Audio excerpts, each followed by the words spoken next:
Salut les coureurs, salut les triathlètes. Aujourd'hui, je vais vous expliquer pourquoi je fais de l'allure marathon alors que je suis très loin de ma course. C'est une question que m'ont posé deux coureurs en me disant mais l'allure marathon, on la travaille pas beaucoup plus tard. Effectivement, normalement, on la travaille plus tard. Pourquoi je la travaille maintenant? Pour plusieurs raisons. Premièrement, je connais mon allure marathon cible pour le marathon de Valence. Ça sera à 3,52, 3,53. Donc aujourd'hui, par exemple, j'ai décidé de faire une sortie allure marathon. Alors c'est une petite sortie allure marathon puisque j'ai fait 4 fois 7 minutes avec une récup de 3 à 5 minutes selon l'endroit où je me trouvais. Aujourd'hui, je suis incapable de courir le marathon à 3,52, 3,53. Ce qui veut dire qu'en travaillant à cette allure, je ne travaille pas l'allure marathon. Je travaille plutôt mon allure seuil qui normalement est à 3,43, 3,44, mais qui en ce moment, malgré que je sois au poids, puisque je n'ai pas repris les intensités, je suis beaucoup plus au seuil à 3,50, on va dire, que à 3,40. Donc en travaillant mon allure marathon, en fait, je travaille mon allure seuil.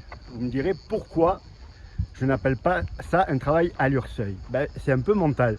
En me marquant travail à allure marathon, ça me fait un peu moins peur que de me dire tu vas te cogner 4 fois 10 minutes au seuil, parce que je sais que ça fait très mal. Or, là, je viens de finir ma séance, j'ai même pas couru à 3,53, 3,54, j'étais plutôt à 3,49, 3,50. Donc j'ai bien fait du seuil, surtout du seuil actuel.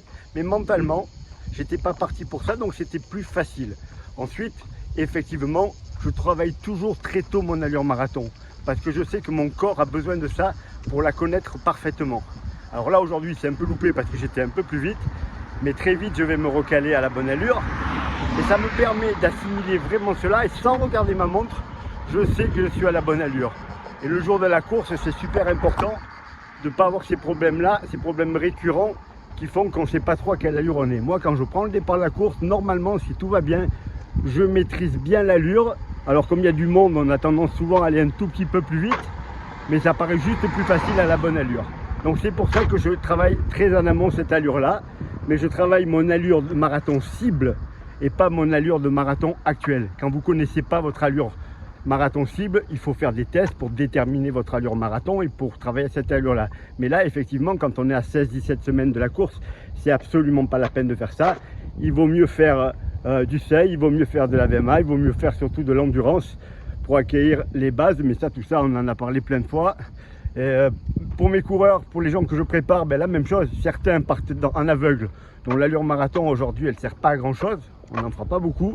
Par contre, tous ceux que je connais parfaitement, avec des allures ciblées, avec des objectifs précis, je les fais déjà travailler ces allures-là pour que leur corps s'habitue, leur cerveau s'habitue, et que même si aujourd'hui ils me disent oh là là c'est dur, je ne tiendrai jamais 42 km à cette allure, moi je sais très bien qu'au fil des entraînements, ils vont progresser à cette allure et ils vont être bien meilleurs à cette allure. Alors bien entendu, on ne fait pas que ça, hein. On va travailler sur certains, ceux qui en ont besoin, pas tout le monde, de la VMA longue, de la VMA courte. On va travailler du seuil, pas tout en même temps bien entendu.